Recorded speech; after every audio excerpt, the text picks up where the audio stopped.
मोक्ष की प्राप्ति कैसे करें? क्या होगी हमें मोक्ष की प्राप्ति या नहीं होगी? सच्चे गुरु की पहचान कैसे करें? कैसे पहचाने कि यही है सच्चा गुरु?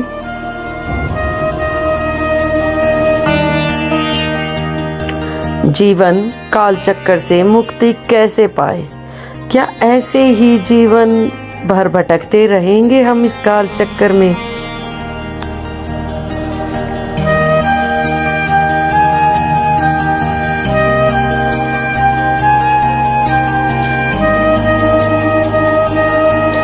क्या कलयुग में होगी सतयुग की शुरुआत?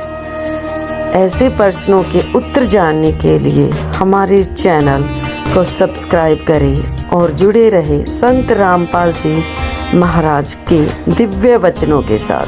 सत साहिब। तेरे नाम तो दे दिए संसारी दी गल नू चीन बूझ न बूझे शब्द जो गहरे नू संसारी दी चीन न बूझे शब्द जो गहरे नू मुर्दों से ती प्रीत लगावे न जाने सतगुरु मेरे नू ये मुर्दों से ती प्रीत लगावे न जाने सतगुरु मेरे नू मैं तो दे दी है बालम बैरे नू मैं तो दे दी है बालम मैं तो दे दी है बालम बैरे नू मैं तो दे दी ऊंची थड़ियां खेती बो ये भूल गए निज डेरे नू ऊंची थलियां खेती बो ये भूल गए निज डेरे नू ये संसार समझदा नहीं कहंदा शाम दोपहरे नू ये संसार समझदा कहंदा शाम दोपहरे नू मैं तो दे दी है बालम बैरे नू मैं तो दे दी है बालम मैं तो दे दी है बालम बैरे नू मैं तो दे दी है श्वेत छतर सिर मुकुट विराज देखत ना उस चेहरे नू श्वेत छतर सिर मुकुट विराज देखत ना उस चेहरे नू गरीब दास ये वक्त जाते है रोगे इस पैरे नू गरीब दास ये वक्त जाते है रोगे इस पैरे नू मैं तो दे दी है बालम बैरे नू मैं तो दे दी मैं तो दे दी है बालम बैरे नू मैं तो दे दी है बालम बैरे श्वेत छतर सिर मुकुट विराज देखत ना उस चेहरे नू श्वेत छतर सिर मुकुट विराज देखत ना उस चेहरे नू गरीब दास ये वक्त जाते है रोगे इस पैरे नू। कपड़े पहन रखे थे भाई, हार उर पहन रही थी क्या गल में, और कहाँ श्रृंगार उचार करते हैं वो रावण सिज्जा जाए सुरमा सिल्क सिज्जा पैठी और ना तुम बदन छिपाए। कि तुम जब गए किस प्रकार की उसने यानी आवरण कर रखा था, सुरमा वगैरह डाल रखा था, या तुमसे बदन छिपाए कि नहीं छिपाए, या वैसे चौड़े में एक निर्भय की तरह बैठी रही।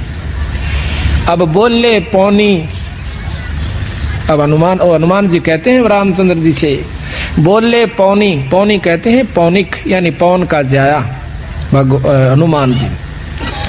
बोले पौनी होए सो होनी सुन हो रघुपति राय, और सीता सती अति आतुर आंसू पात चल जाए। वह तो रोन लाग रही, आपने सुन सुन का आपके बारे में उसकी तांसू बह रही है महाराज। और ढूंढत फिरे लंक चऊ ओरा, फिर 9 लाख बाग छपाए। सारे बाग में ढूंढा महाराज, फिर एक 9 लाखा बाग में पाई माता। जाए वृक्ष पर छुबकी लाई, मैं वृक्ष पर बैठ गया, पहले माता के सारे आव भाव देखे। जा वृक्ष पर छुबकी लाई, मुद्रा भेंट चढ़ाए, मुद्रा यानी वह मुद्रिका जो थी वह डाल दी, और तहां प्रणाम करी सती सो माता दर्शन पाए। जड़े पड़े का हुक्म किया था, 9 लाख बाग अघाए। मेरे तने बोली भाई देख मेरा बेवताड़ छक रोटी खुआण का नहीं से, और झड़े पड़े का को झड़का फल पड़ गया हो उसने खा लिए। तो 9 लाख बाग अघाए, मन तन सारा तोड़ कर भगा दिया, माँ का दुख देखा नहीं है मेरे से। नाजक बदन नाम तुमरे से, और जैसे माता जाए, कि तेरे नाम पे वो सती माता सीता ऐसे है जो कर माँ के गर्भ में तो जाई हो, पैदा हुई हो, यानी उसको कोई कलंक नहीं है। जैसे माता जाए, नाजुक बदन नाम तुम्हारे में, जैसे माता जाए, यानी उस पर कोई दाग नहीं है। रावण सेती प्रीत न जाकी, वो चंद बदन मुरझाए। वो माँ का चेहरा नहीं रह रहा जो हम यहाँ देखा करते थे, चांद सा खिल रहा था। चंद बदन मुरझाए, चंद बदन मुख छाए, और पनंग समेट पद्मासन में, पायन लपेट के पद्मासन पर बैठी है, और पौना गगन चढ़ाए अपना शिखर में ध्यान लगा रही है।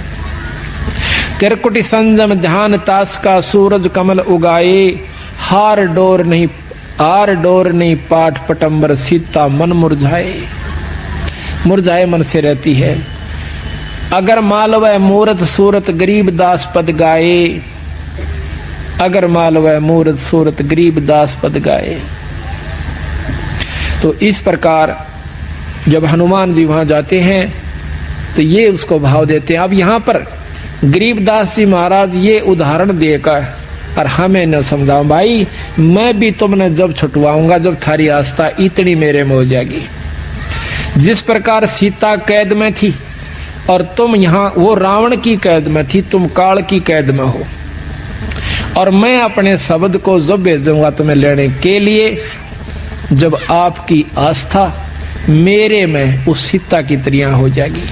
अगर तुम इस संसार के अंदर और इन उर्ले व्यवहार में, उर्ली शक्तियों से ऐसे संपर्क में आए रहोगे तो मैं आपकी मदद नहीं करूंगा, फिर आपको यहीं छोड़ दूंगा।